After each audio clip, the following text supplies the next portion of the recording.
America, and to our friends around the world, greetings. Welcome back. I don't know what kind of commentary I'm going to have to offer on this, the tragedy that people are covering in Texas.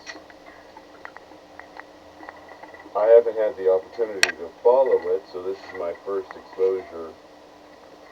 When it comes to loss of life, let me put it in perspective for you to let you know on the levels of, that tragedy, that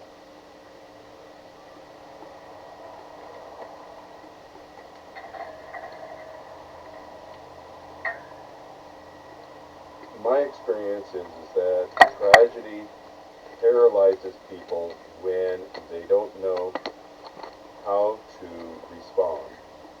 And this was very well documented by a colonel that when I was in the military, we had to do a process of removing nitrogen from an individual's body for about 30 minutes, and we would put a video of various aviation-related safety lectures so that the students in the altitude chamber could be able to watch it past that 30 minutes. The colonel in this lecture was describing how your training can help save your life, as well as it can also cause complications. And the example he gave was the flight engineer on a cargo aircraft was using a portable oxygen bottle to go around to make certain that everybody on the flight crew, and the passengers had their oxygen equipment operating properly and delivering oxygen to them effectively. That their mask was on properly, that what they call the ship supply was running. As he was performing this task, he noticed his own portable O2 bottle. Think the small yellow, this small, what is it, about 18 inches tall. We're talking a long time for me since I've carried one. But, yeah, they just fit under your arm, like a giant football. They're obviously longer than a football, but and a little bit wider, but not much. As you draw the oxygen down, they become lighter, and so you notice it, and you look at the gauge, you see that it's dropping down towards 100 or 50, and then 0. If you've gotten down to 0, you're too late. Especially when you're above, let's say, 30,000 feet, and because your time of useful consciousness is measured in minutes, not hours, as it is closer to sea level one is located. Anyway, this lecture, the colonel was describing the flight mishap and the perils of your training. That if you become very regimented in your training in how to handle situations, it can also be as much of a hindrance as not knowing what to do. This flight engineer had been trained to refill his portable oxygen supply at the rear of the aircraft. At this point, he was working his duties in the middle of the aircraft, attending to people. Notice his supply was low and was found face first on the deck, spread eagle, bottle in hand, reaching out for the recharging port. My understanding is this flight engineer survived. In review, what was discovered is that if he'd been situationally aware, he could have just taken steps 4 feet across the aircraft and recharged at a midpoint O2 recharging port, versus going to where he routinely recharged his bottle. Alright, so when it comes to tragedy, you got 3 different, let's say you got 3 different responses. You probably have more than that, but you have the paralysis of not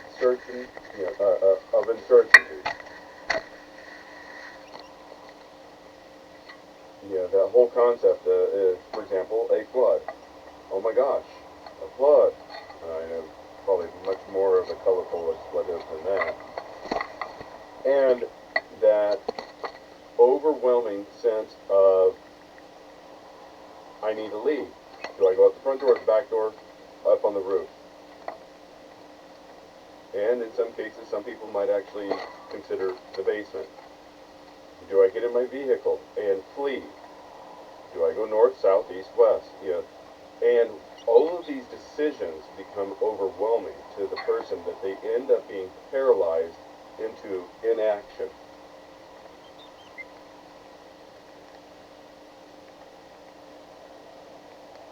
Then there's the other response.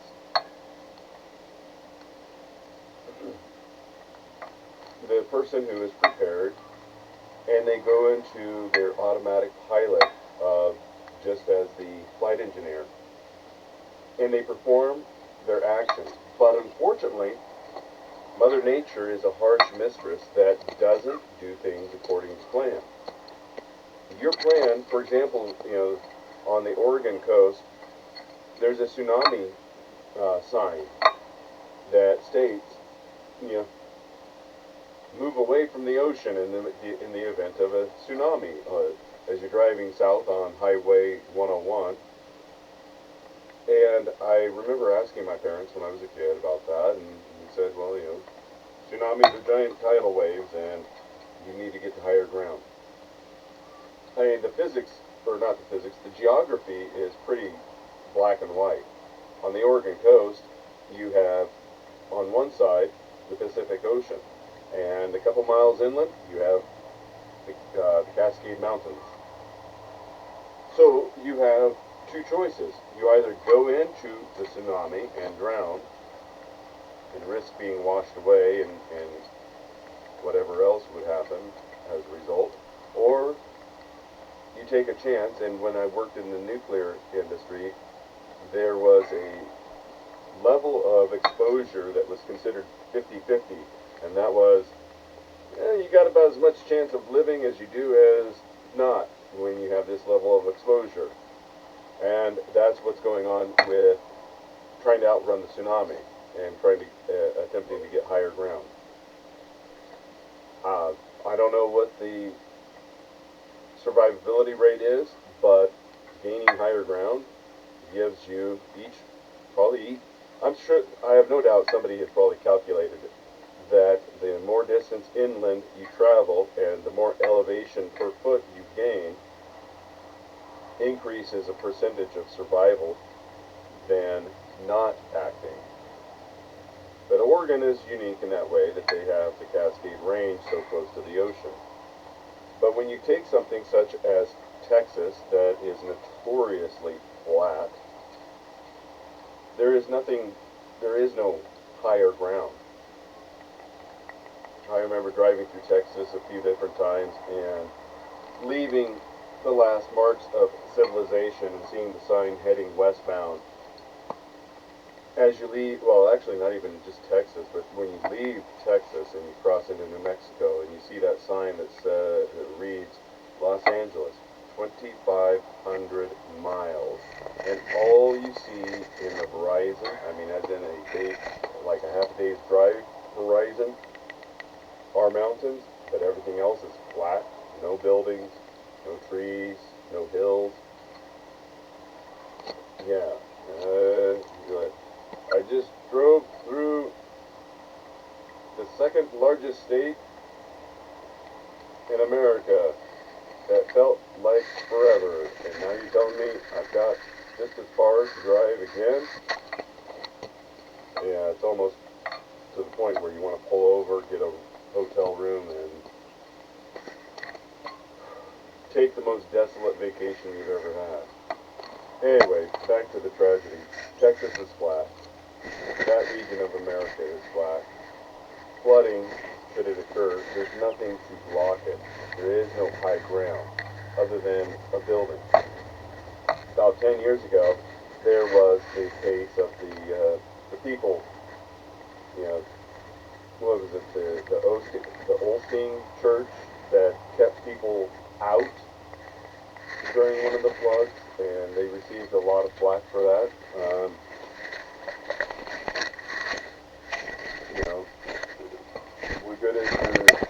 you're not, I don't know. Perhaps there's logistics in there that I'm not aware of. It was just a bad image for them to do, to perform, behave in such a manner.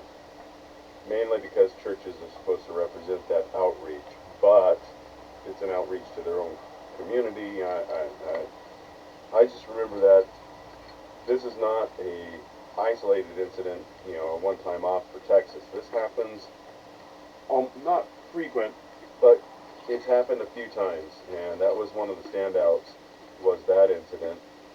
Another aspect was when emergency relief came in, they had the survivors signing documents that stated that in order to receive the assistance and eventual financial assistance, they had to declare, essentially it was a loyalty oath to another country that everybody calls out. And this was 10 years ago that I found out about this, and sure enough, the various people presented the documents saying, right here it says, you cannot say anything disparaging about this country, otherwise you will have to repay it. And I was like, you've got to be kidding me. These kooky conspiracy nut jobs are correct?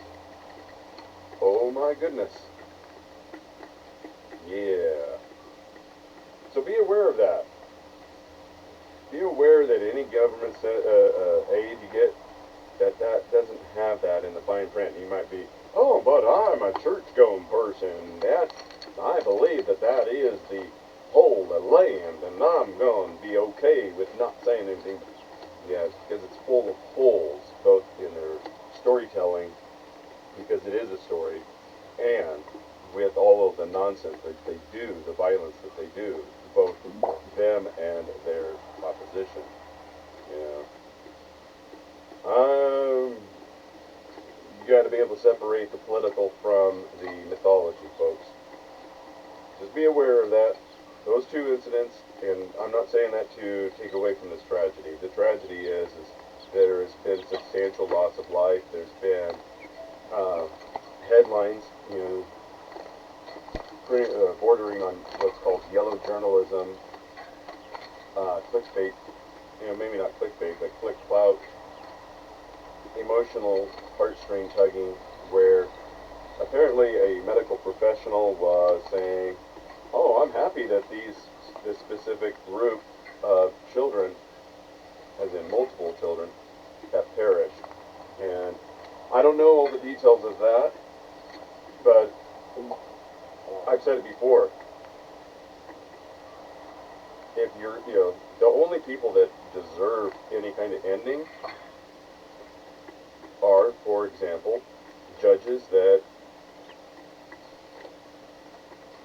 block their parents from seeing their children for no reason other than to enrich themselves.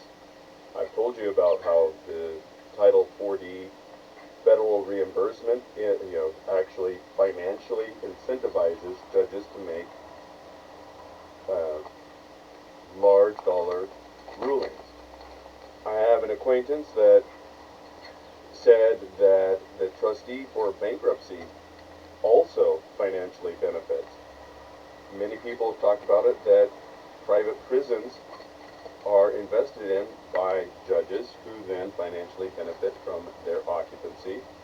So, yeah, I have no sympathy, I have minimal sympathy for a judge that is ended, because they're not people. They're crooks. They're exploiting people for their own financial gain. And it's upon them to demonstrate by transparent bookkeeping and 100% tracking of every dime that they've received, of where it came from and how it's spent. Oh, but their Fourth Amendment. STFU about a judge who is a government employee's Fourth Amendment. Government doesn't have Fourth Amendment. They are government property.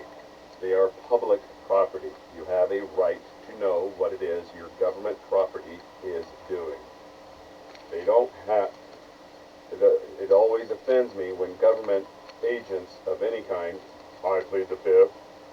have a right to the Fifth Amendment when you are with the government. You're not an individual, you're government property. And the faster people start recognizing that your elected officials, your local police department, whatever, anything in between, anything I'm not covering, that's, whether it's a contractor, a bureaucrat, whatever, anybody who says I'm from the government and I'm here to snicker, help, you get what I'm saying. Anybody who claims to represent the government, they don't have those rights. They're no longer a person. They are government property. That is the reason, as I've said before, a soldier can be courts-martialed for a sunburn, because that is considered destruction of government property. Oh, but they will heal. Alright, if you go get a sunburn today, let's say today is July 9, right? No, today's, as of the recording of this is July 10.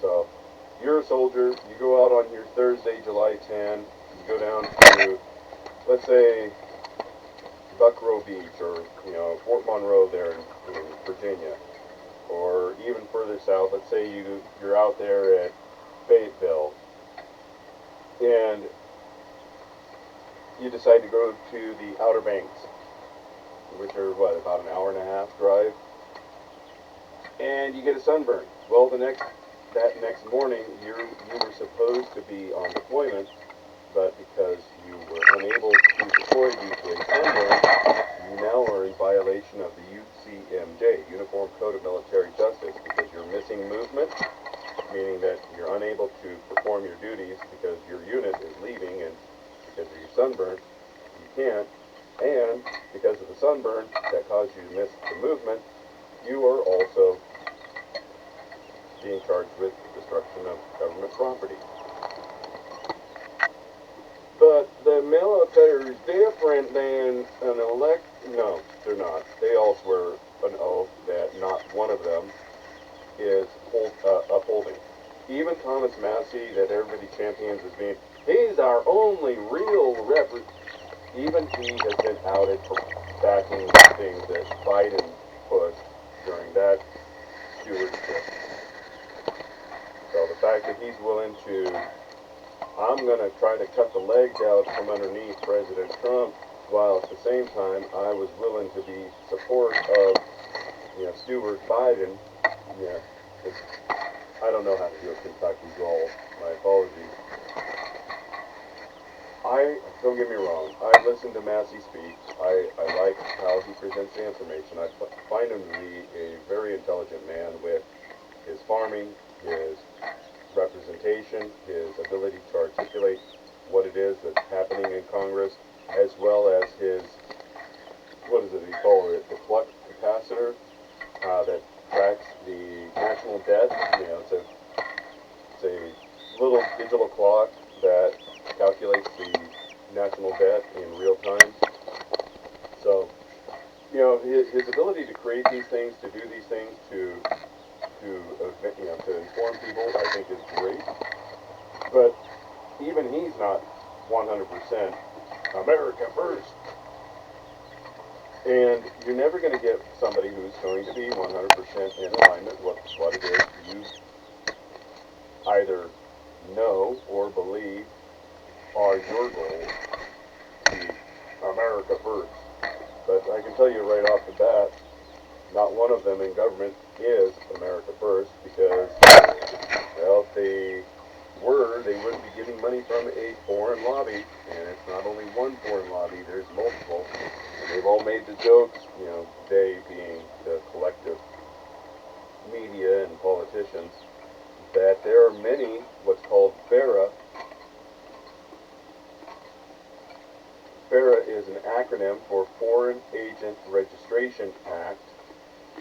Anytime somebody operates on the behalf of a non-U.S., non-American entity, they are legally required to register, under FARA, F-A-R-A, Foxtrot Alpha Romeo Alpha, Foreign Agent Registration Act.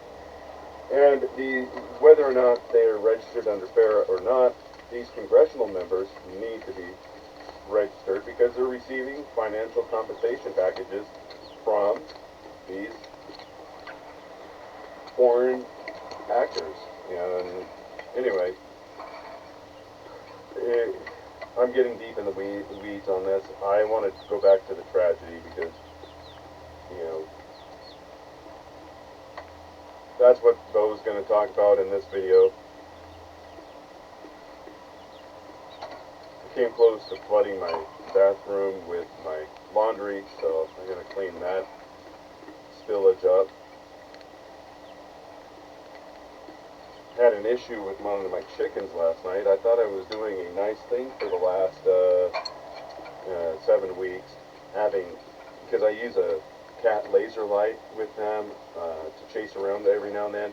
I put a little ball with the bell in there so that they can knock it around. I put my empty 3D printer spools in there so that they could have different elevations to stand upon, as well as the ladders to go up on the 2 higher mezzanine levels. So I also had dangling string, and this is how slow of a learner I am with things, you know. So when I say things that may come across as mocking or derogatory of religion, do understand I am mocking religion. Religion is an artificial construct. As I say to an acquaintance of mine, in reference, my acquaintance will make a derogatory comment about how much money this other individual that we know donates to their church, and wanted these amenities, donate thousands of dollars worth of equipment donated for free, stuff like that, apparently. And my response to that is, if you want to be closer to God, they need, get out of that building and go sit under that tree. And I point to a tree that's across the street with a nice, wide set of branches that are bright green in color with leaves, and a clearance, a good 20-foot clearance, around the perimeter, from the trunk. Plenty of room for them to sit under and marvel at our Creator's beauty of what's been given freely. Whoever this Creator is a marvelously generous individual, or entity, or collection, or whatever. In my opinion, if you want to be closer to God, you're going to be closer to God sitting under that tree, looking up at the sky, looking at the ground, looking at the world you inhabit, more than you would sitting at a church pew or on a prayer rug inside a building. Now I get it, especially in the Pacific Northwest, you never know when you're going to have a downpour, or the ground is still more sponge than it is dirt. That I'm willing to, say, all right, fine, just go into an enclosure, But even a barn is going to have more connection to God, in my opinion, because you're doing things, interacting with things of nature. A barn is a thing, not so much a thing of nature. The barn is artificial, but what you're bringing in, for example, cows to milk, you're going to be closer to your Creator's creations, beyond yourself. Anyway, again, I'm attempting not to get into the weeds. I'm just, trying to define what it is that what it is that is the universe, that is your Creator, or my Creator. You're not going to find it in pages of censored publications. You're not going to find it in tax-exempt structures. You're not going to find it in people that are con artists getting rich off of your, you know, your naivete to, you know, in the hopes of becoming closer to your creator. You're going to find it in connection to the real world. Even in King Arthur's time, they referred to what we live in as the wasteland, and yeah, which was, I guess, the original way of saying go touch grass.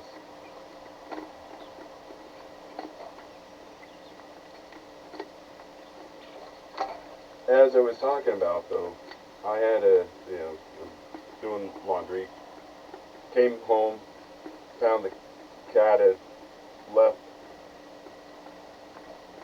a digestion cleansing landmark on bedding, so that's in the washing machine. So anyway, that's why there was flooding.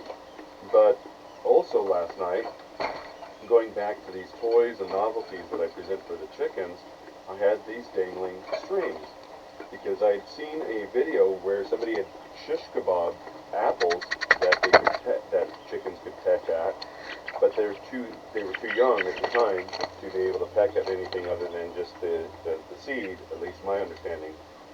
So I had strings so that they could be able to fine-tune their aim. So I know at least once prior to this event, I'd seen one peck at it and have it get snagged, either in their throat or on their beak, and they got it cleared before I, by the time I opened the gate to reach in there, they had managed to get it cleared or something to that effect. And it's having gone fishing in the past, that was my concern is, this is amazing. A little piece of thread is causing you this much trouble, but let's get you taken care of before you choke on it. And you'd think that I would have learned my lesson, and I want to say that I noticed something similar at least 2 days ago, but again, as I said, I'm a slow learner. I have to twist my ankle a couple times to recognize that rolling is not a good idea. And then 30 years later, I wonder why it hurts in the morning. Silly nonsense things such as that. But as I was about ready to hop in the shower, I heard this panicked chicken commotion, and I come back and I see this shadow of a chicken that had dropped off the side of the mezzanine, which has happened in the past, and they usually regain their balance.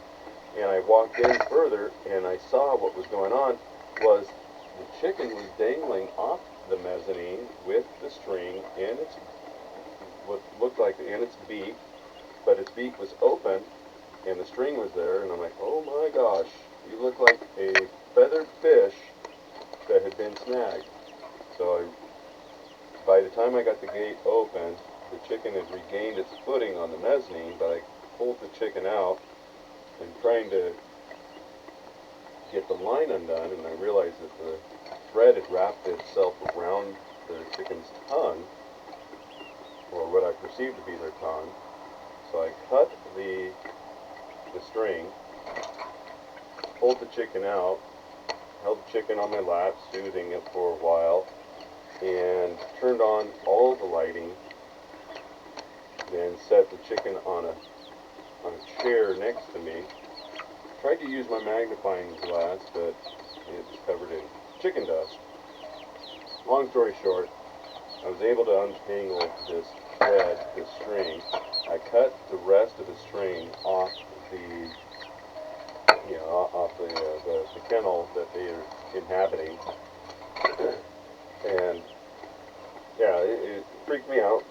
The poor little chicken was traumatized, and sat next to the gate after putting her back in, and so I picked her up again and soothed her. Tried to let her drink out of the the cat's water dish, but of course, after something such as that, your tongue's been yanked on where it's holding your entire body weight suspended. Drinking, eating probably isn't going to be a very pleasant experience. So I'm a little concerned about what's going to happen. I need to find an eyedropper, a clean eyedropper.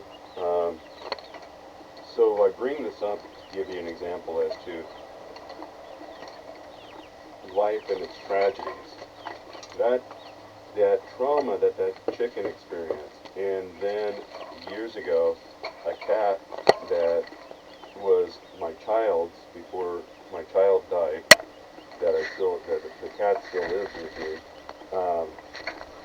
Somebody had backed over it, and I took that cat to the vet, brought the cat home, and used eyedroppers to keep him hydrated, and took about, I tracked his vitals during that time. So, having, experienced the premature loss of children, having taken actions to keep the animals that are in my charge cared for, these are things that I take seriously. And when consumed with panic, it's easy to become paralyzed and into inaction, or taking extreme actions like cut the tongue, get the string off, do it that way. No, you don't cut the tongue. You're going to cause them to bleed out. And then also, should they survive that traumatic experience, how are they going to eat, and drink? So the fact that I was able to get the string out without further damaging the chicken's health was good, but I am concerned, and I need to find that eyedropper just in case. But they all look similar, as you can tell by the camera. But when you hear these stories of the loss of life in regions,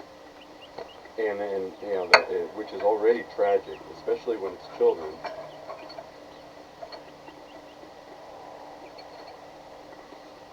and we've been so softened and conditioned as a society that we have forgotten that until about 120 years ago, it was not so much normal, but it was more common, and that was child mortality rates were higher.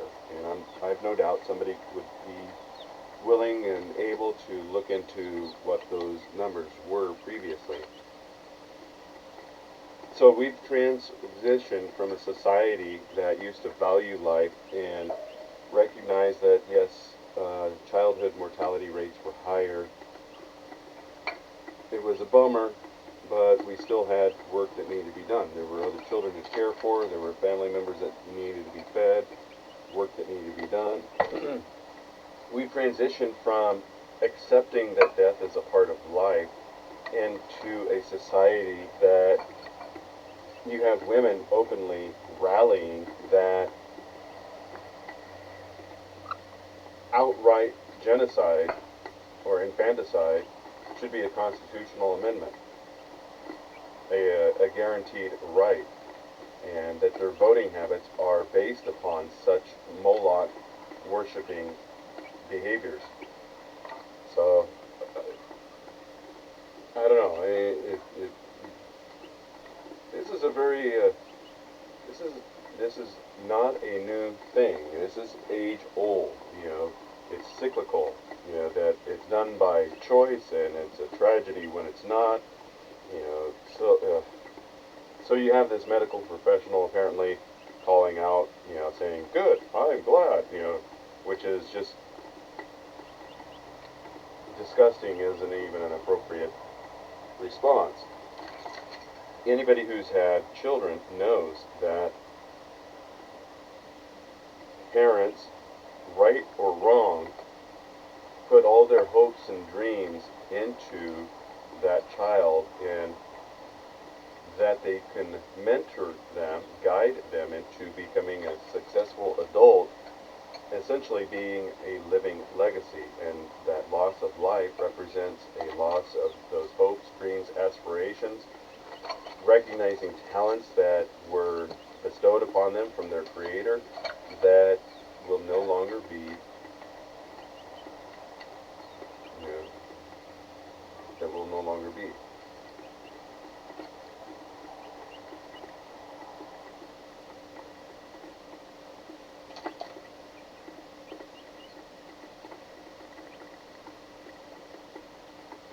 So perhaps I'm a softie when it comes to the suffering of others.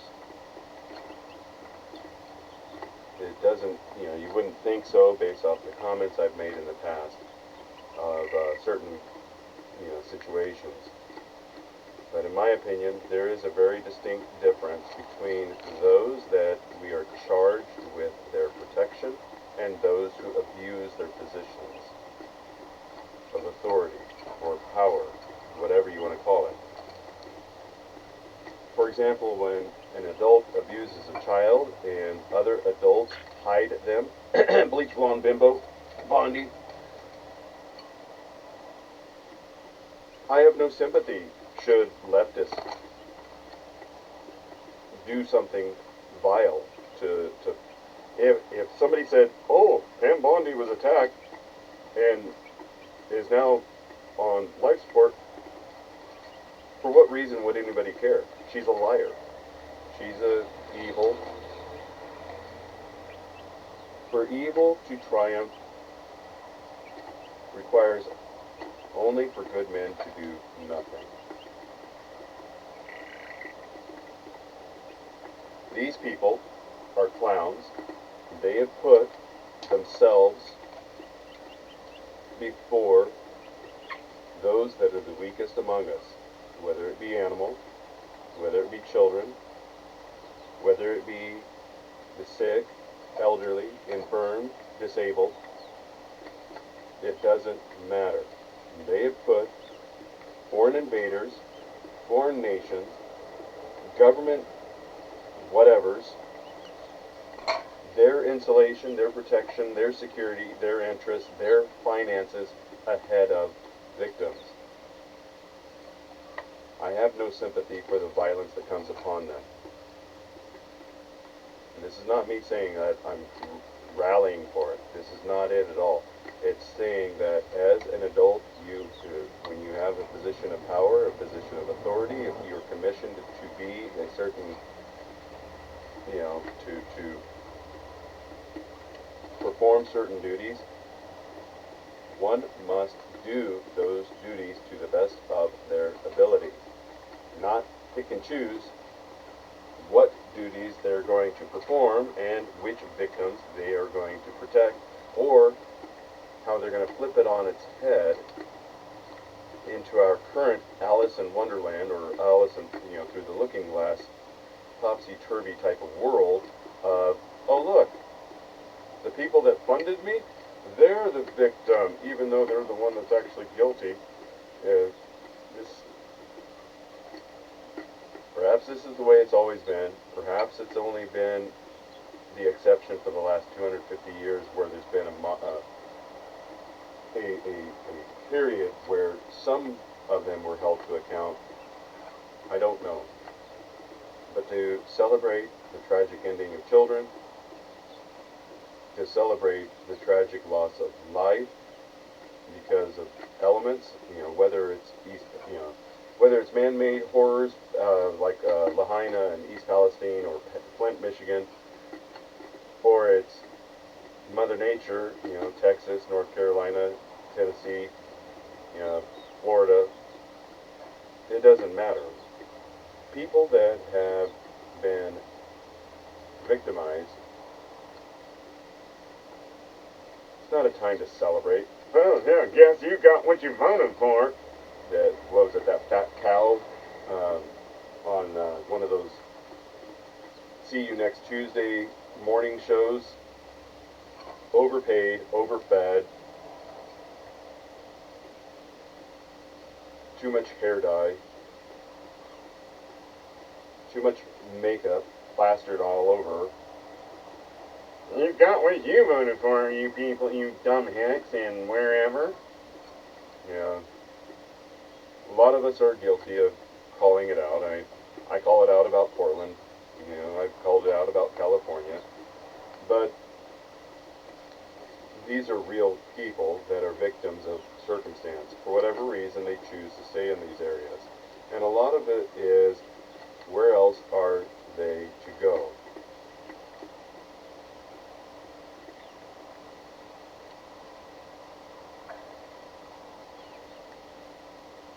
How many of you even have $500 cash available to take care of XYZ? That was one of my thoughts last night with the chicken. It's like, it was 9:30, 10 o'clock, and I was dealing with a chicken that wanted to behave as if it were a fish on a, fishing line. And I was thinking to myself, there aren't any veterinarians that are open this time of day, and any farmers that I would know to call upon have already gone to bed, and those in my circle aren't available. Well, this is up to me. And as I said, I'm not certain which one it is of these chickens. I have an idea as to which one because it's one of the smaller chickens.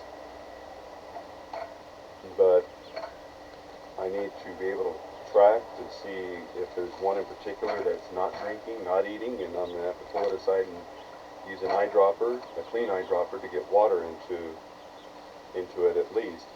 Once should I see one not eating or drinking, until if there's any swelling, that it goes down. But as you can imagine, I am a softie when it comes to protecting those that I'm charged with their protection. Something that I take seriously, something that I hold myself to a higher standard. So when I call out these people, these corrupt government agents, whether they're judges or law enforcement or elected or bureaucrats, be aware the level that I'm holding them accountable is nothing compared to the level I'm holding myself accountable for the care and well-being.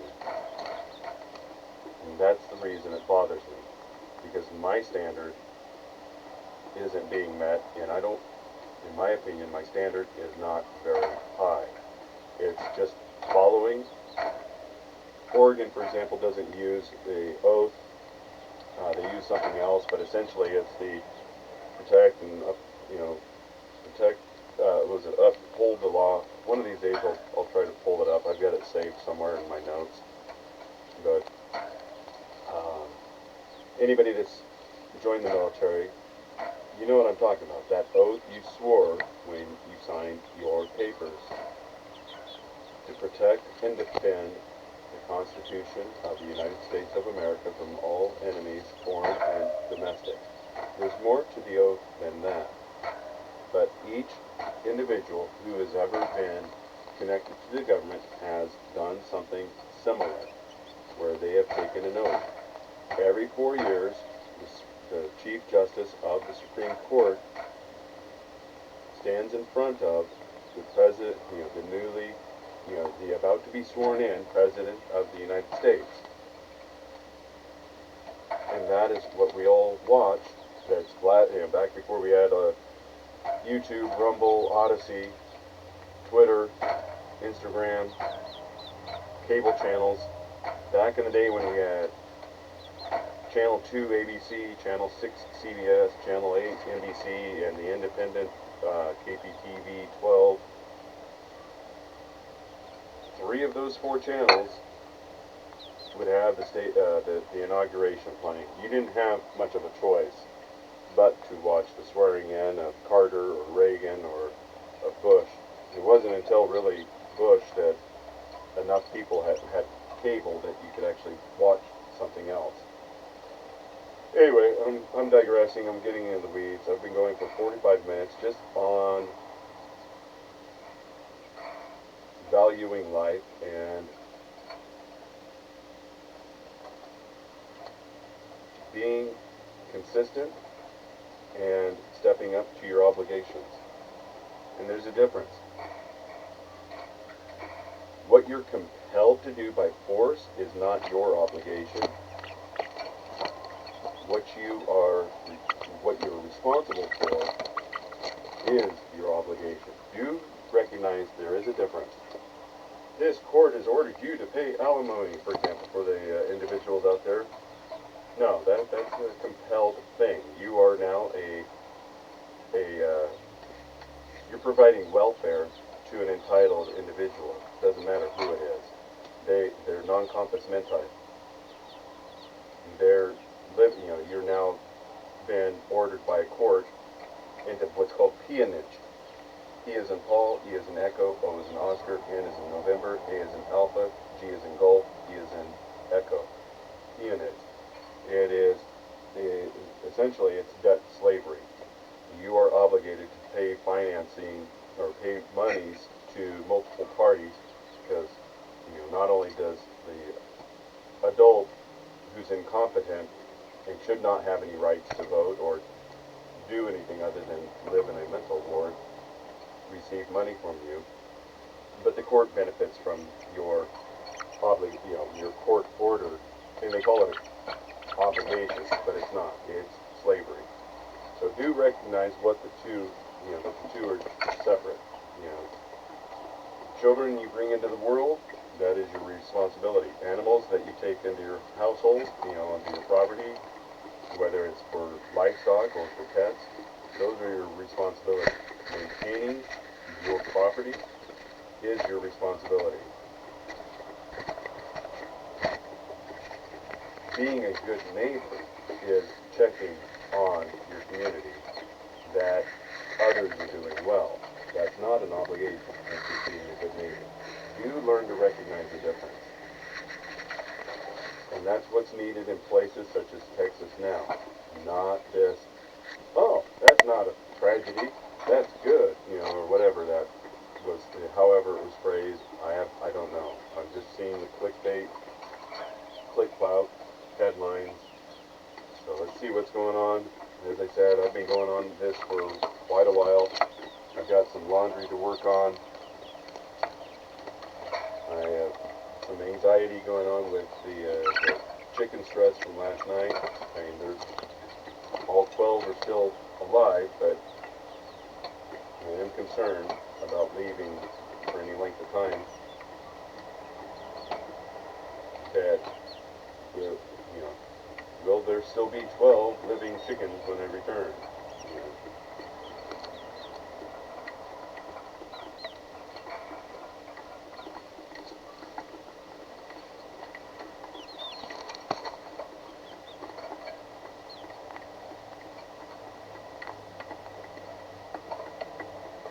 Apparently there's been 50 something. So, floods in Texas and something like 50 something people have been killed. So, apparently there's been floods in Texas and something like 50 something people have been killed. Tonight, breaking news. The desperate search for the missing after catastrophic and deadly flash flooding in central Texas. And now the tropical storm exploding in size overnight. We begin tonight with breaking news. The desperate search for the missing after catastrophic and deadly flash flooding in central Texas.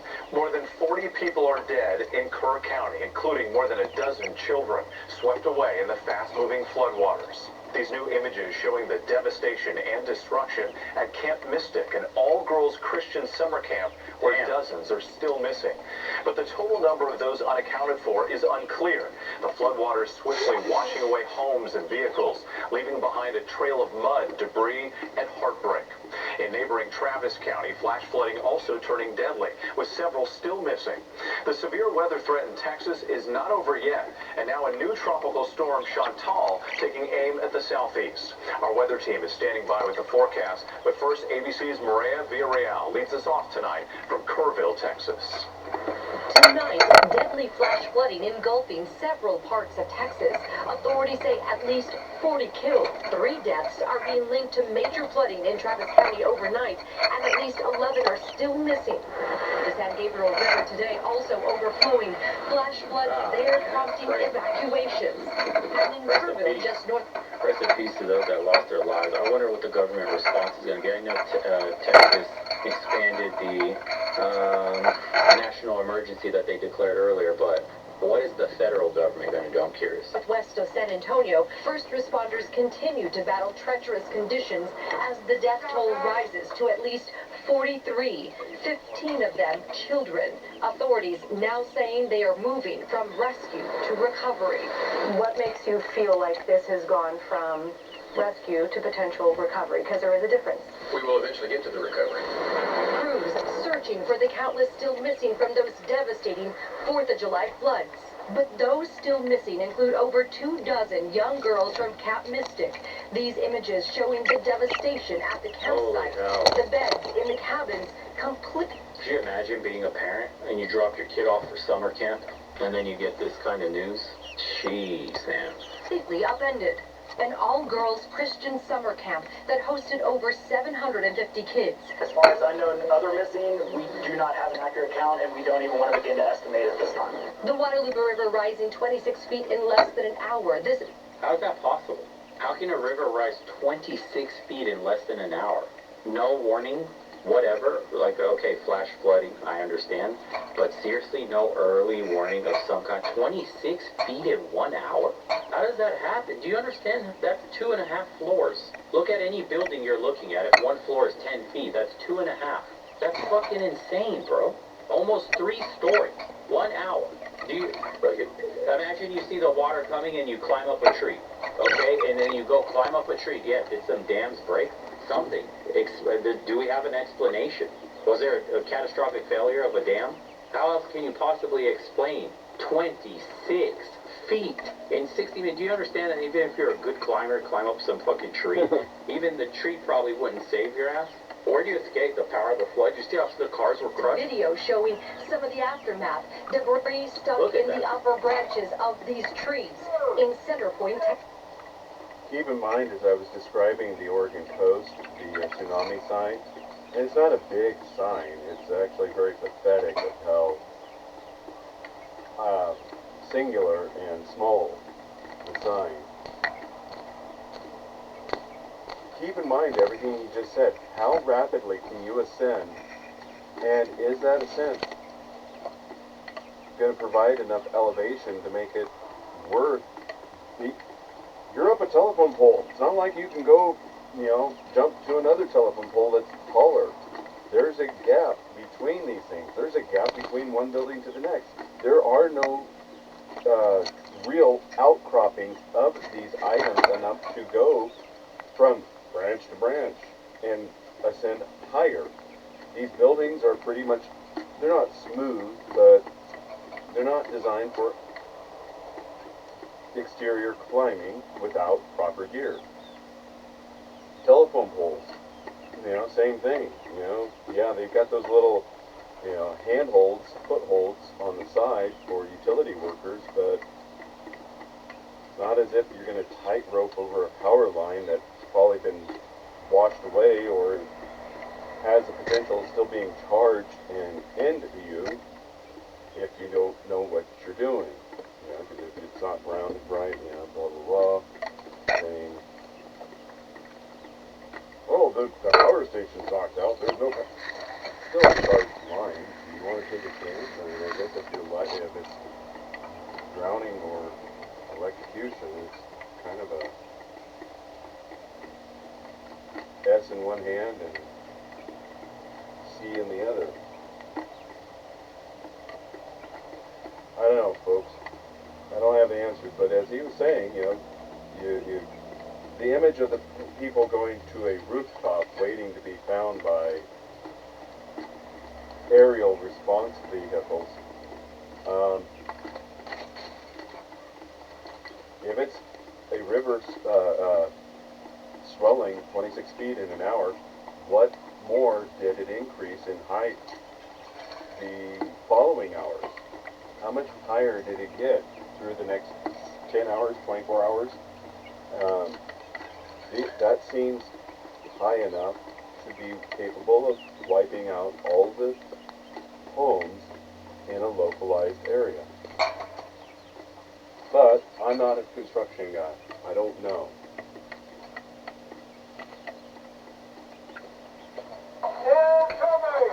This woman clinging onto a tree after she was swept downriver.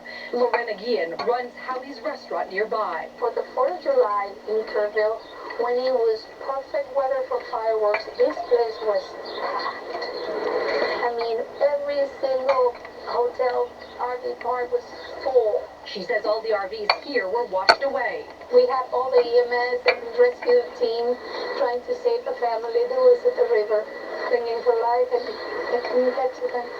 You heard them. We all heard them. This area got more than a foot of rain in a matter of hours, swelling the Guadalupe River, sending floodwaters streaming into neighborhoods and communities, overwhelming campgrounds. You can How hard was it rain? A foot of water? see the absolute power of this storm and the raging floodwaters by looking just right behind me. You can see a trailer wrapped around this giant tree, and across the river, you can see what looks like a mobile home. Pierce Boyette and his brother Ruffin managing to escape from nearby Kablahuna with the help of heroic staff. The flood started getting bigger, and it was going up to, we had bunk beds in our cabins, and it was going up to the top bunk, and we had one choice, and we had to swim out of our cabins. The White House monitoring the situation. The Trump administration saying they intend to help. The federal government needs to be here for the support and extra resources on the ground as well, and that is what we are doing. Maria Villarreal joining us now from Kerrville. Maria, we can see some of that debris behind you. Give us a sense of what people there in Texas are going to be facing in the hours ahead. We know it as of right now. We do know the disaster declaration has been expanded for the state of Texas, adding 6 more new counties. The federal government also saying they're going to issue their own disaster declaration to help out as well. But as you just mentioned, this is all about the community. You can see right behind me, people are cleaning up. These are all volunteers doing whatever they can to pick up the debris, knowing that over the next few days, we're going to see more weather hitting this area. A long and difficult road ahead, Maria. Thank you. Let's get right to meteorologist Danny Baxter for our New York station, WABC. And Danny, you're tracking both the flood emergency in Texas and the new tropical threat in the southeast. Yeah, well, we have the updated track for Tropical Storm Chantal, but we'll start first with the rain in central Texas because heavy rain continues to fall near Austin. I know that's not what we want to hear. This does wrap up tonight with the flash flood watches expiring around 10 p.m. local time, but for now the flooding continues in parts of Travis County, Williamson County, and Burnett County. Now let's talk tropics as Tropical Storm Chantal crawls toward the coastline. Conditions will deteriorate tonight with landfall. So, conditions will deteriorate. Now we have a tropical storm about the land, and this one is where? In Charleston, Myrtle Beach, and Raleigh. Wow. Damn, America's getting hammered. All expected between about midnight and sunrise tomorrow morning. Heavy rain, gusty wind. We have tropical storm warnings in effect near the coast, including Myrtle Beach. Again, the heavy rain, 2 to 4 inches, can produce flash flooding. The gusty wind can cause problems as well. Continue to see the scattered showers and storms through Sunday morning in the Carolinas, but yeah, I'm really curious now. Somebody said almost all of America is becoming uninsurable. I wonder what the insurance companies, they already were trying to decline a bunch of claims from the fires in California. What's going to happen to these houses here? Are they going to pull out of the state? Because these insurance companies are gladly taking everybody's money, but when it's time to pay out, they look for every little excuse in the book. Oh, on page 1037, section D, subsection 2 states that... So, my comment on this isn't a defense of the insurance industry. It is a critique of both the insurance and the government. The one thing that people overlook is May of last year, the California Assembly refused to address the issues, and as a result, that's when the insurance policies, the insurance companies said, you're not addressing these issues that we're concerned about. This is a liability. We're no longer going to write new policies, and we're not going to renew existing policies. this is very much overlooked. I don't have cable. I don't have antenna. I don't even listen to the frickin' radio in a vehicle. I can't stand it because of all the commercials. I can't stand it because of all the gaslighting. So you tell me, did they sound, were they the canary in the coal mine? Was the media the canary in the coal mine saying, so goes California, or so does California, so goes the nation mentality, or however that saying goes, that essentially what California does, the rest of America will follow.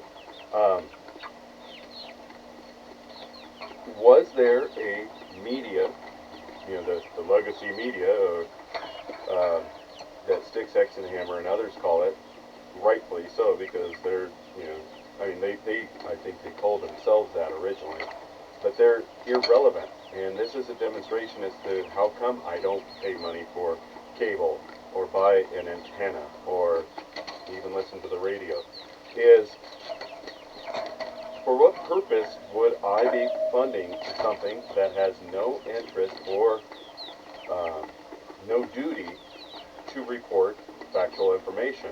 And that factual information would be your neighboring state of California's elected assembly refused to address concerns lobbied by the insurance industry that their actions are going to put the state in a dangerous situation for increased fire damage. The results will be, due to the Assembly's lack of action, no new policies, no renewed policies. And then what happened 8 months later? From May to January. January had those fires with fat women saying, oh, if I have to get him out of there, then maybe he shouldn't have got himself in. You're an emergency responder. You have a duty to respond. You're legally liable to respond to an emergency situation. You don't get to pick and choose because it's a man. Well, it's a man, and I'm just not going to pick up a man because he can. No, that's not the way it works there. Girlfriend. Somebody should sue you, and you should be criminally prosecuted for that. If I'm not mistaken, she was in uniform when she said that, which then makes her capable of being sued because she's representing the government when saying that when she's in uniform. And because it is a statement of intent that should show criminal intent. I'm not a lawyer, I'm not a legal expert, but come on. Start putting bracelets, chained bracelets on these people and perp walking them in, at least to show that you're attempting to do something correct. If you don't, I don't know what is going to happen. And personally, I'm not happy, but I'm sure. How is it pronounced? Schadenfreude. I'm schadenfreude that others are echoing my words, and that is, let's accelerate this decline so we can at least get to rebuilding it correctly. I'm not truly deriving pleasure out of other people's suffering. I'm just getting tired. This is the Band-Aid. This is the slowest removal of a Band-Aid that seems to have ever happened. It's not. There's been other slow burns. It's just ridiculous. And then the token $700 to $800 of, that's enough to do, and you're sending how many billions to Ukraine, how many billions to Israel, and you're funding billions of munitions to go do what to Iran? You're paying Ukraine's pensioners. You're subsidizing and benefiting Europe for what reason? So they can lock up people for having a pocket knife or posting a mean meme? Get out of here. So that we're not liable for damages, that's fucking nuts. Even as the remnants move inland with rough surface. Oh, and this is the other part. Well, you should have read your policy. I showed my closing documents, to the various properties I've purchased. Anybody who's bought property knows that it is inches thick worth of documents you have to sign. And you have to read. Nobody's reading it. People are just signing it just so that they can get their hands on it, their property.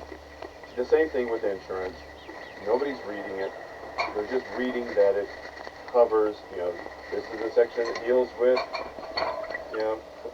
vandalism. This is the deals with earthquake. Alright, I keep censoring myself because your homeowner's insurance doesn't cover, quite a lot of the time, it doesn't cover fire. It doesn't cover flood. It doesn't cover earthquake. Those are separate policies. After the flood of '96 in Northwest Oregon, I, among others, learned, oh, you do realize that your homeowner's policy or your renter's policy doesn't cover flood. Since when? It was a painful lesson, and that was nearly 30 years ago. That's something that lives in my mind as where, for example, where I currently reside, there's a magical street that on the north side of the street is a floodplain. On the south side is not a floodplain. But if you go deep enough into the records, it was a floodplain until a business set up shop and the community decided the property taxes they could earn from that business's existence justified redesignating the land from flood to commercial.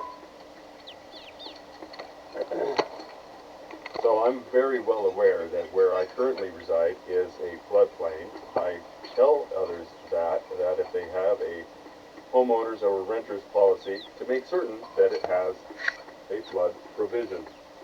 Because the county and the city aren't paying anything for it. If you lose anything, you're not going to get compensated except for that $700 or whatever. So keep that stuff in mind. These are additional provisions. Now that we have AI, consider submitting the entire document through the AI and ask the question, does this policy cover anything? And then incorporate your zip code, because zip codes are geographic. Based upon claims of the last 5 years, 10 years, 50 years, what is the likelihood of needing an additional policy to cover something that's not in this general homeowners or renters policy? This is the reason these tools exist, is if you're going to sit down and read the entire policy, it's going to take you a couple days to fully digest because it's legal speak. And just because the word "the" in everyday English represents what, "the" is an article, "the" is essentially, it's a Greek word meaning God, because theology, theocracy, they all come from the same root word of "the," and the symbol is a circle with a dot in the middle, and that represents a fertilized ovum, and blah, blah, blah, blah, blah. Anyway, without getting too deep into it, you and I can converse, and I can say, "the," and fill in the item. And we'll have a rough idea of, the truck, the car, the store, the child. And based on the context of the conversation, we'll have a mutual understanding of what it is that's being described. Legal language, you actually have to look it up in a law dictionary to make certain that you understand what is the word. This is the common, from 30 years ago again, joke about Clinton. Can you define the word "is"? And that's the trick. Most people don't recognize even I can't define is, but I know how to use it in a sentence. You know, that nonsense. So it is important to read it, but if you're reading it and having to have it translated, every other word, that 1 to 2 inch thick stack of documents is going to take you a while to go through, and as you're researching it, you're not absorbing it as fully as if you were reading a novel. And this is done intentionally. It's done to overwhelm you. It's done to muddy the water. Be aware of that and take actions to protect yourself from it. And rip currents will continue to impact the southeast coast through the remainder of the holiday weekend. Yeah, multiple threats will be watching. Danny Beckstrom, thank you. We appreciate it. And as we just noted there, Chantal is bringing the risk of dangerous rip currents to parts of the East Coast, coming as many are flocking to the beaches over the long holiday weekend. Some beaches advising people to stay out of the water. And several people were injured after fireworks exploded on a boat in Alabama during 4th of July celebrations. It's just the latest in a series of fireworks mishaps, some of them deadly. Here's ABC's Morgan Norwood. Jeez, man. You know, those poor kids. How many dead? Texas flooding. Let's see if there's any updates on that. Because how many? 51 dead, 27 girls missing, 27. Look at that looks crazy.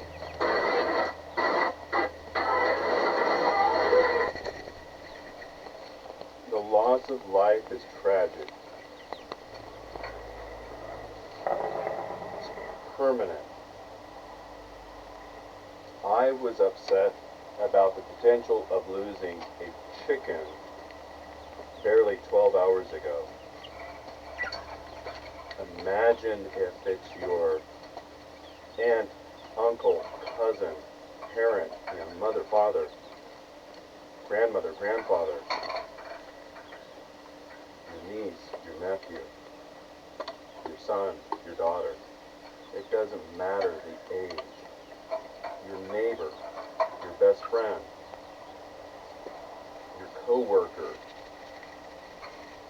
It doesn't matter the age. And then to be high double digits, 27 girls. You know, I don't know if that's all, you know, underage girls, or if that's women and girls, or just a general expression for females. But 27 is devastating. Who do you turn to in such a level of grief such as that, when the likelihood is it's not just your child that has perished, but the likelihood of other extended family member and or other families also experiencing the same loss?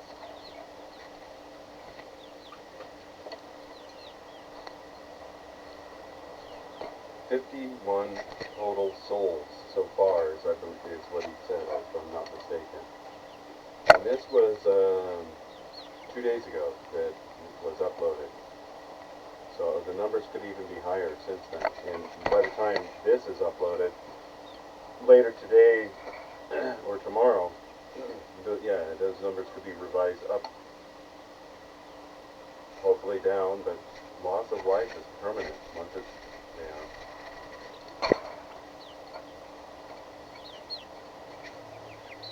As I was telling my mother after my adult child had died, I stated that no matter how vast is the universe, there will never again be one as my child that had died. And the same goes for all of these individuals that have died. This is part of the reason I'm not keen on the military actions in Iran, or, you know, the involvement in Ukraine.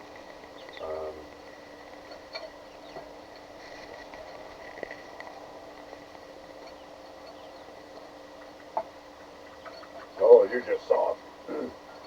There's a difference. If you knew me, you would see that I'm very confrontational. I am not. I am very. I'm not going to go out of my way to be confrontational, but I will stand my ground if somebody is doing something that seeks to harm what is mine, or that I suspect is a bully taking advantage of somebody.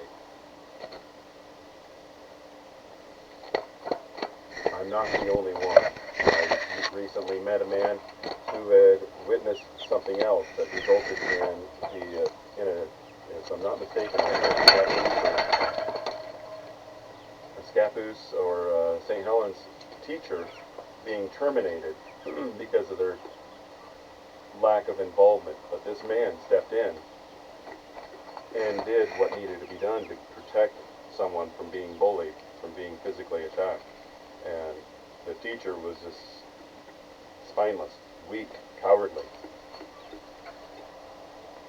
So don't take my desires for not wanting to end life as weakness. I'm not saying I'm, wanting to rush out there, but there's plenty of us out there that will protect what is ours, that will stand up for the protection of those that are unable to protect themselves. And there's a difference between protecting and aggressing.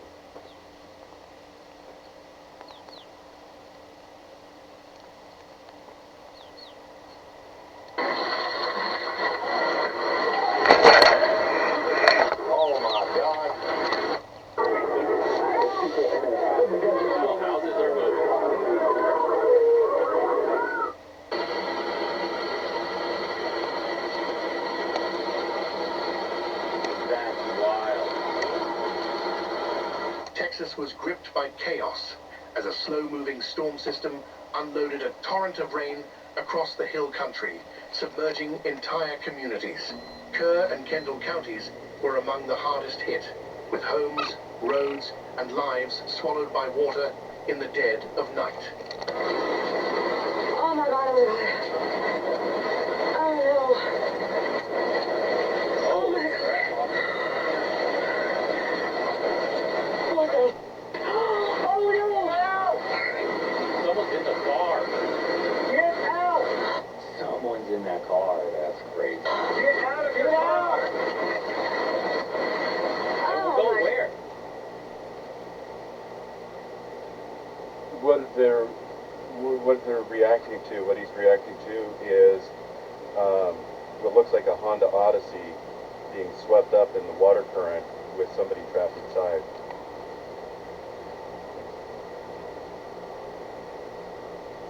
I joined the military, and I was very fortunate to test into a certain percentile that allowed me options. I was able to get a job that, in hindsight, I didn't value as well as knowing what I know now, the job that I had was, if it wasn't gold, it was the best polished silver ever. It offered a lot of opportunities for schools. There were units that did centrifuge training, HAMS, high altitude airdrop mission support, H as in hotel, A as in alpha, A as in alpha, M as in Mike, S as in Sierra, HALO, high altitude, low opening, mission supports, things of that nature. What else was there? Some units had dive chambers, ours had an altitude chamber. There's a variety of opportunities, as well as advanced school. Survival school was one of those. Jump school was another. So, in hindsight, these are opportunities that not everybody was afforded, that I didn't fully expose myself to, but the one that I am very thankful for when I see something such as this, and that is the van being swept up in the river, is doing cross-training with the Navy and doing the kilo bunker.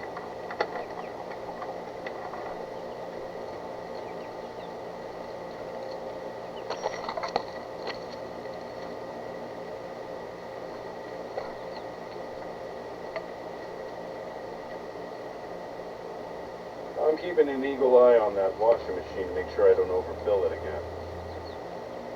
2 days in a row that, or at least 2 days in this week that I've done that, which means that my attention is not being focused as it should. A helo dunker, you're in a metal can. Think of a, like a barrel, what you would use as a burn barrel, on your property or in your backyard. But think of it as being bigger. Big enough that it has 2 seats facing at the front with a cutout for where the windshield would be. So you'd be your pilot and co-pilot seat. And then 2 parallel seats on opposite sides of the barrel that would be bench seats with seat belts that would accommodate, 3 to 5 people on each side. So you entered in through a door that's cut out of this barrel that's able to accommodate, the upward of 12 people. So you walk through the door, you set yourself down, you put your seatbelt on, they raise it up by a crane about 20 feet in the air, move it over to a swimming pool, and they release it. First they do it without a blindfold, then they do it with a blindfold to simulate as if it's nighttime. And then they tell you, when a helicopter goes down, it doesn't matter if it's day or night, it's going to be dark. Bottom line is this.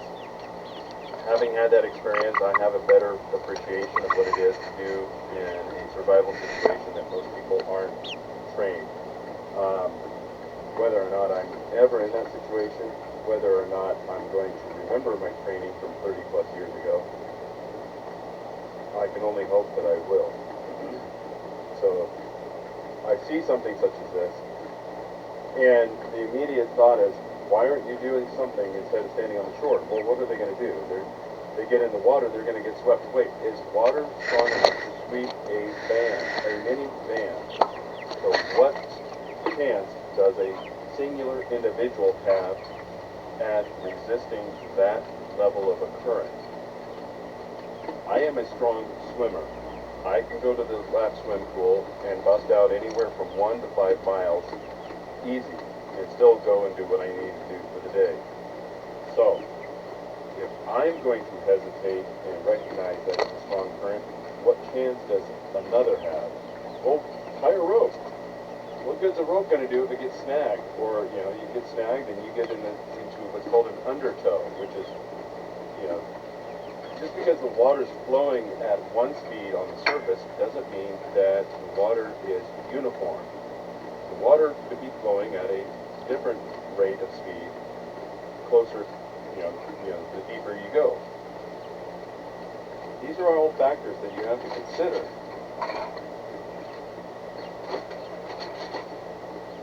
There are things that can be done. I don't know what they would be, but offering a barricade, somehow instituting a barricade, if there's an abandoned bus that can start, that can get in, that you're able to get downstream enough to put in the way of a moving car, and hopefully the bus is heavy enough that it would stop the car without itself being washed away and then causing further damage. All of these calculations you have to do immediately. Anybody who's pulled even a towel out of a pool that's fallen in there knows that the towel is heavy because it's absorbed that water weight. The same thing happens with the vehicle. It's taking on water. It's not just a multiple ton vehicle. It's now a double of that weight, of multiple tons. Like it's a 1 ton, it's now probably closer to 2 or 3 tons because of the water that's coming in. And I don't know. Maybe I'm exaggerating on that, but it's, taking on the water weight.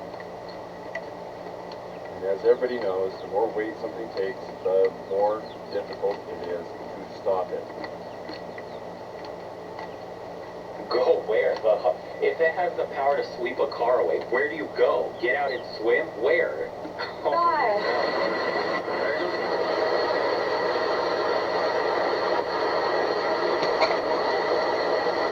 6:08 a.m. Guadalupe River. Bro, get the fuck out of it. Why are you even filming that close to the water? Like, if it rose 26 feet, some people, like Darwinism, is a thing with some people. They're like, hey, let me stand here and just film all this shit. Get the fuck out of there. At Nimitz Dam on Guadalupe Street. In Hunt and the surrounding hills, more than 10 inches of rain fell within just a few hours, overwhelming already saturated ground. River gauges spiked rapidly, and the Guadalupe River surged past 25 feet in places, reaching its second highest crest in recorded history. Wow. Holy hell, look at the power of that.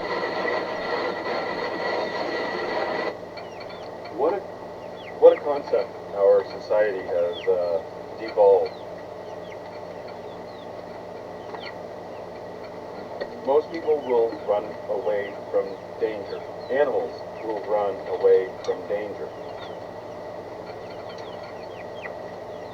Heroes will rush towards the danger. That would make it the exception. Out of 10 people, maybe one would stop to assess it and determine whether or not they can go in and recover anybody and hopefully save somebody that was falling behind. But now, in such a short amount of time, we've gone from people escaping danger, as a general rule, to, as he said, being looky-loos. We've been too insulated by watching tragedy on a screen, safely insulated in our homes or wherever we're watching it, that it overrides our sense of survival in a dangerous environment. Oh look, I'm going to film, and oh, I ended up filming my own demise. It's like that couple that traveled through, parts of Asia and became victims. But then it's like, oh, even though my wife was ganged by these individuals, not once, but twice, we still have no ill will. I get it. I get it. It's difficult to judge a billion people by the actions of, a half dozen to a dozen bad actors. But at some point, you got to recognize that your safety, your security, isn't very good if that happens to you.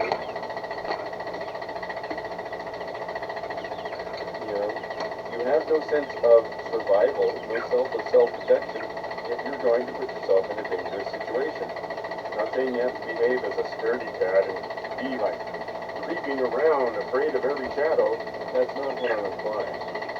What I'm trying to illustrate here, and you've most likely seen it, and that is the crazy fools that stand on the water's edge as the water rages, and then they get washed away because they're so captivated by the marvels of Mother Nature that they fail to recognize it as a warning and to escape to safety.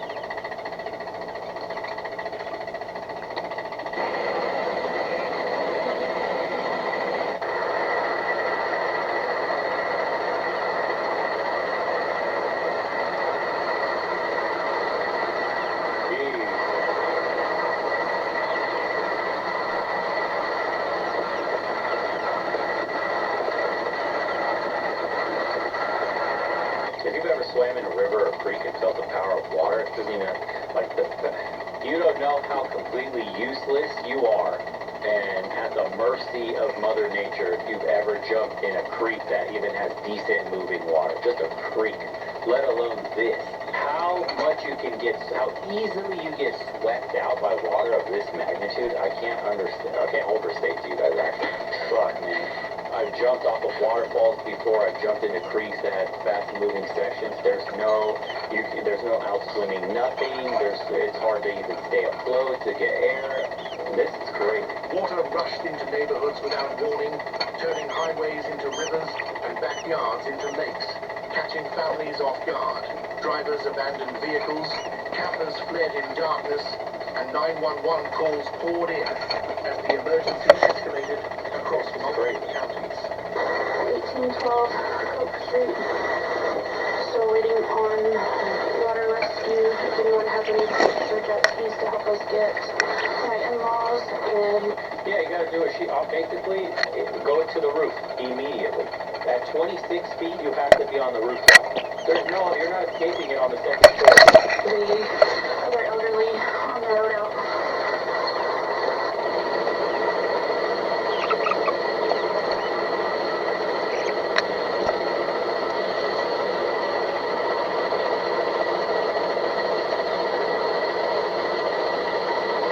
Dude, and the pain that you must have felt, like, rest in peace, like, man, it's not clear water that you're used to swimming in. There's fucking sharp sticks, there's branches everywhere, whatever other debris is possible in the water that impales you.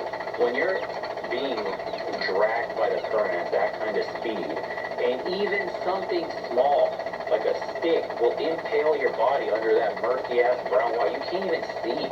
Like, do you know how mangled the body gets when you mix in debris in water like this? Fuck, man.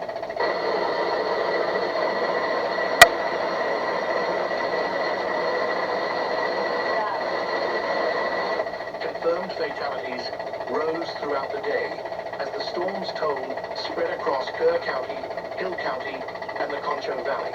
Authorities reported dozens of people unaccounted for. Some feared swept away from campsites, cabins, or cars along rapidly rising rivers. Damn. Oh my gosh. What is that, a house? It's a cargo container.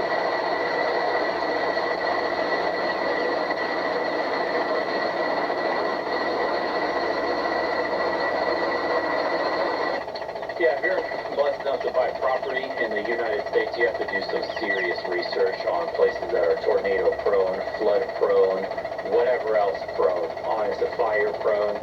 There's no point. The government's not coming to help you. By the time you get any form of restitution, if there's any, or the insurance payouts, your life is altered forever. Your valuables are gone. You have to move. You have to move somewhere that's like geologically safe. This is incredible. Guadalupe River.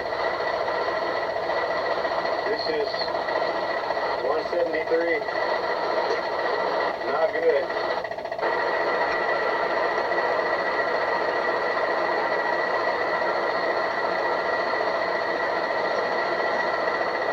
Kerrville's streets vanished beneath floodwater, forcing residents to climb rooftops or trees while awaiting rescue. Makeshift shelters in schools and churches filled with evacuees who had escaped with nothing but the soaked clothes on their backs. Y'all, look at this. Oh my God. That looks insane, bro. Drove over to this parking lot that has this lookout.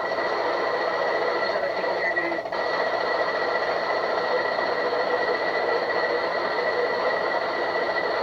Someone said just get a canoe and ride that shit out. There's your canoe, bro. That's you, and they're upside down, drowned. He's absolutely correct. Going back to what he said about the debris, I watched as the Columbia River was polluted. The ships were moored in Astoria because of all the debris washing through the Columbia back in the mid-90s. Unable to transit the river to Portland and Longview because of the hazards. There was too many hazards that put the cargo ships at risk. Fortunately, Astoria, the Columbia River at that point is a wide enough, I mean, it's not a harbor, but it's a wide enough river that it was able to accommodate the numbers of ships. And that's not including how many were still out in the ocean. waiting to be piloted in. They can only pilot in so many, and they only had enough room for them to anchor in the river for so many. And they had to wait, a couple weeks, if I recall correctly, before they were able to start transiting south, east and then south into Portland. And that's just physical dangers presented to physical ships. That's not the physiological damages of the destruction of vegetation, animals, people.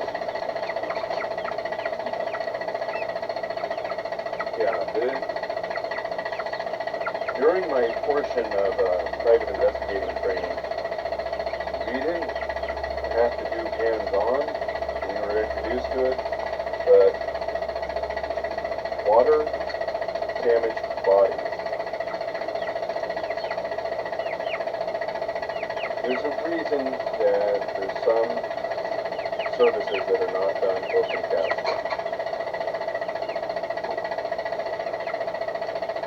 That's you right there.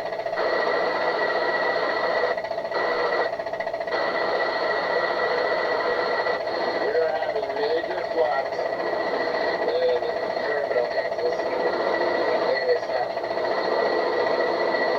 Rip Canubro. Unbelievable. Camp Mystic, a well-known all-girls retreat near Hunt, suffered severe flooding as cabins collapsed and children became separated. Rescue crews waded through debris to find missing campers, while worried parents waited for updates that never came fast enough.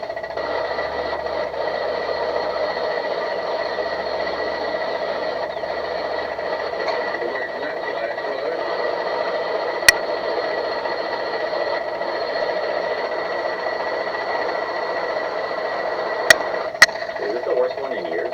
Or has there been flooding worse than this? 26 feet in 1 hour.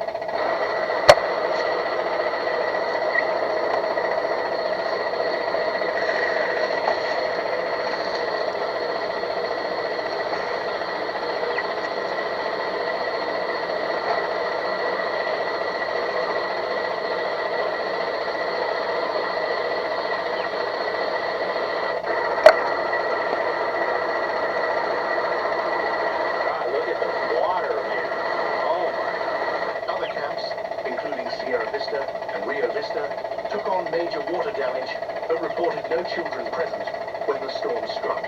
Camps Waldemar, Moraj, and the... So are we going to get a body count over 100 from this? Unfortunately, it seems like the numbers are going to shoot up dramatically. How many camps were swept away like this?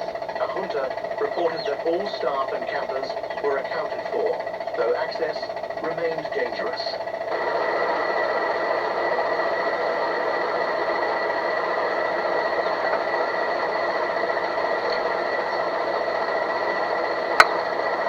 There's no surviving this.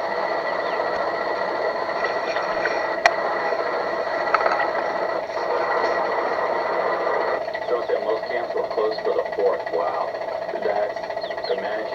Imagine you got the news your camp was closed for the 4th. What if this happened on the weekend after the 4th and everybody was back at camp? These numbers will shoot up dramatically. Wow. Wow, the luck.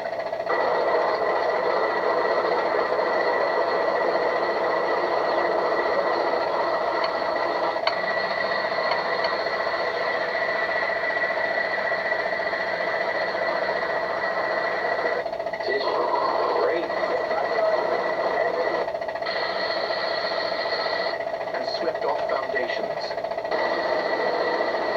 This is Kerrville, Texas. It was Kerrville, Texas. Not anymore. Shit. Please wear rubber boots and contaminated flood water. My late husband became infected with a few bacteria that led to gangrene and partial amputations of both feet. He suffered for 2 years and passed away. Jeez, bro. So you get swept out from miles away. Flood water is like 20 plus, 26 feet in 1 hour, and then you get got by bacteria. You survive, you hang on to trees. You get impaled by fucking logs and shit, and sticks and glass and whatever. And then you get killed by contaminated water that you... So, time of the 96 flood in northwest Oregon, southwest Washington, I was working at a bank, and a woman came in and said that she had just acquired a used mattress. And I asked her, I said, is this a recovered mattress from the flood? And she said, yes. And I told her, we don't want this mattress. It's contaminated. It's been exposed to flood water. It's going to be a breeding ground for the bacteria. You're putting your health and life at risk. Just, like we said, wear rubber boots. Rubber boots don't have much support, but they'll keep the water from being absorbed by your clothes and into your skin. They're not messing around. Anybody that's dealt with this, can't think of the word that they call it, but essentially a word for contaminated water. Was it water? Is that what they call it? But after a flood, all of these contaminants are put out, that have a risk to life, of not just yours, but your family and your animals, your crops. Your plants will probably, will recover most likely, but it's probably a good idea to spray everything down, get the contaminants off. So, don't ever get recovered furniture from floods. Don't ever get, don't go out there in sandals in a flood. Use rubber boots. Use the freaking hip waders that fishermen use.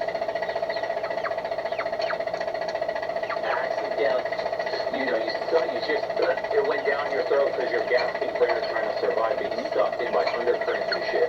And then you somehow survive that only for your limbs to get chopped off because you get gangrene. The fuck?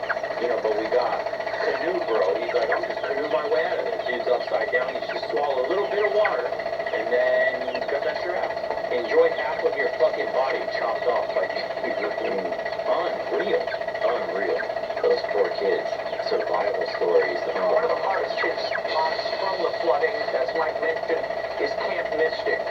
It's in Kerr County. Camp Mystic did not evacuate before the floods hit. Joining us now for tonight's big close-up is Texas Lieutenant Governor Dan Patrick. Lieutenant Governor, thank you for being here. Tell me for a moment, I know we still have outstanding campers that are missing. Have the families been contacted yet? Have you turned up any of these girls? I know these families are frantic. In fact, I know one of them. Yeah, Raymond, let me paint a quick picture for you. There are about 15 camps along the Guadalupe that we were checking yesterday when this all began. And Camp Mystic was the one where we were not able to account for everyone. And now that number is 27. There were 750 campers in just that camp alone. There were several thousand along the river. And the gentleman named Delton, who's the city manager in Kerrville, said he was out jogging at 3:30 in the morning and there wasn't a drop of rain and the river was normal. By the time he showered and got dressed for the morning, suddenly the river rose, as Mike Tobin just said, about 26 to 30 feet in 45 minutes. With the power of a freight train running through what was a dry creek, just a rapid pace, destroying everything in its way. So one of the things that Camp Mystic did yesterday is they had the phone numbers of everyone that was at their camp. And so they called those that were missing. They didn't try to call the 750 and say your daughters are safe. They called, which I thought was very smart, and they called the ones who were missing and said, we're searching for them. So we had a good idea very early of where we were. We surged 400 to 500 people in immediately. Helicopters in, as many helicopters in the air as we could get safely with drones. The Guadalupe River to rise nearly 30 feet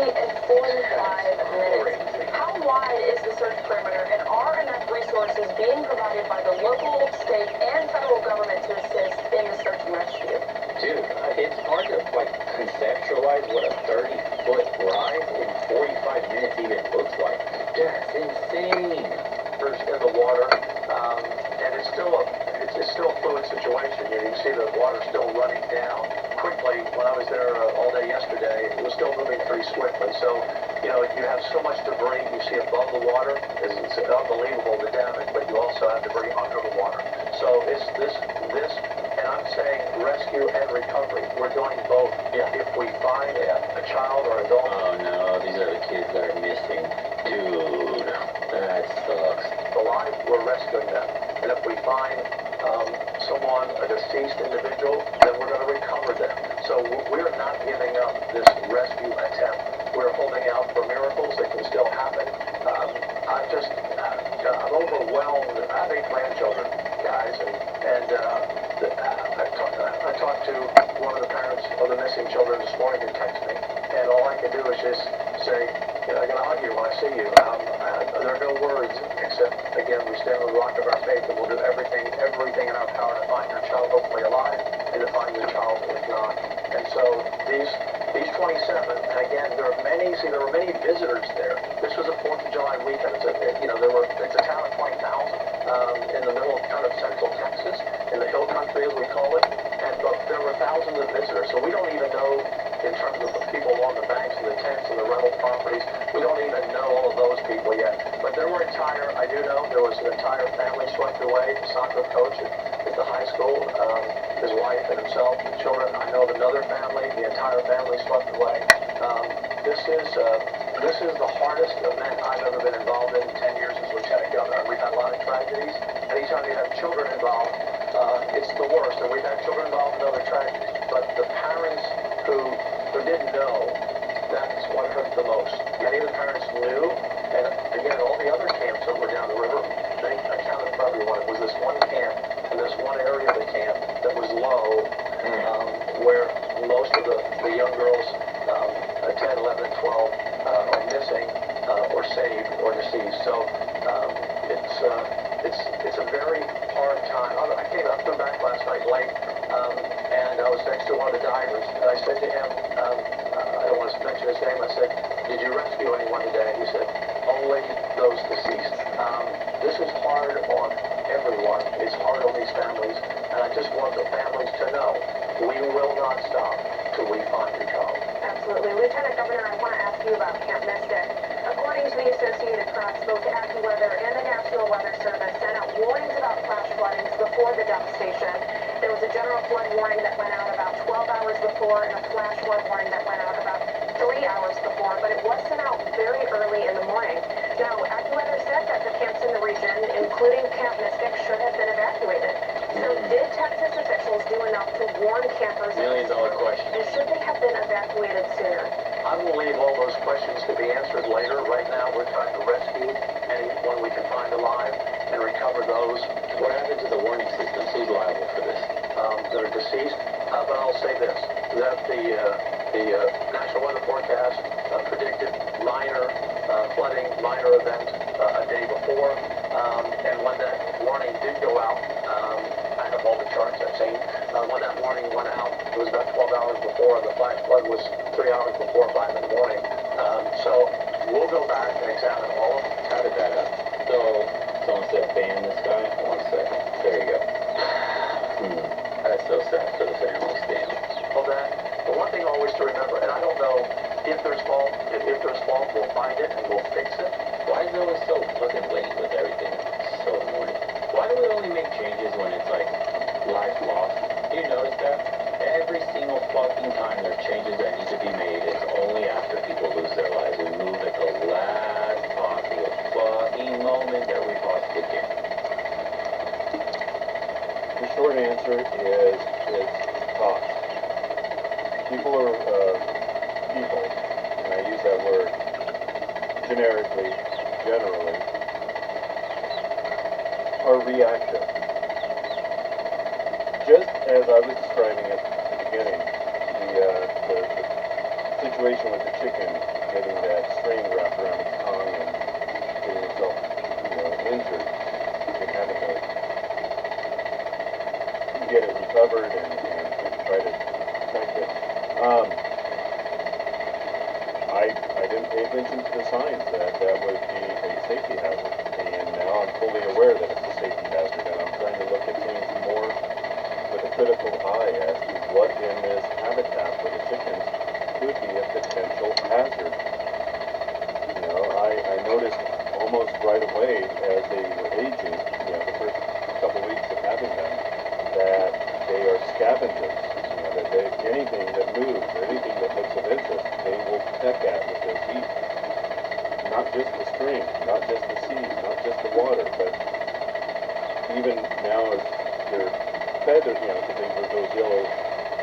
puffy things, and then the feathers came in. Now they're starting to get new feathers to replace the original feathers, and they will pick up a feather and run around, and the others will chase it because they want it. They're scavengers. So I saw the signs, but I'm not a scavenger, so I don't think about it in terms of what harms could come about from that. And now I'm having to change my thinking in terms of, oh, just as a parent will toddler-proof their home so the child doesn't stick a knife, into an outlet, a butter knife or a fork into an outlet, or put up a child gate, I too need to chicken-proof the environment where their habitat, whether it's this kennel or where they're going to be at, has to be protected. And there's certain things that I was aware of. I bought a while back, a long while back, a 6x10 chicken coop in anticipation of this moment. And my original plan was to put it on grass, but because where I'm at is a shared yard, I have reconsidered that. But that was one of my first thoughts is I'm going to have to go out there and till the ground so that there isn't anything questionable.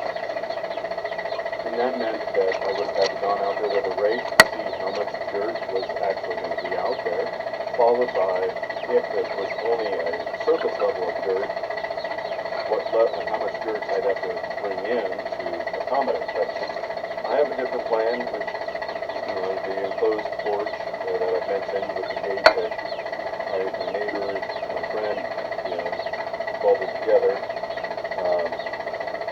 Speaking of which, one of the chickens is showing off. Haha, you said we're scavengers. Look, see, I tore off a piece of cardboard and I'm scavenging that. Look at me, I'm running around with it. So, they're absolutely adorable, they're silly, and they are their own worst enemy, because of such acts. But anyway, now I'm having to essentially toddler-proof on a chicken level both this environment and any future environments. A while back, several years ago, I had a neighbor that had a couple chickens, and they would leave their chicken coop open because they didn't like that the chickens were kept secure, confined. Well, raccoons found the chickens, so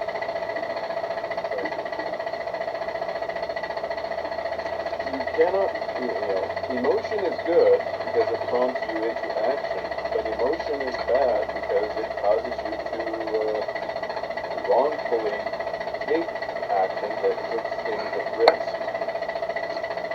And that's what I'm trying to prevent here. What can I do to keep them safe without compromising their ability to grow and vice versa, So, anyway, this has gone on for nearly 2 hours, and I don't want to bog you down with all that. Thank you for letting me opine for the first 45 plus minutes on the chicken's well-being and my commentary on the tragedy out of Texas. Have yourself a good day. Look forward to you coming back for the future.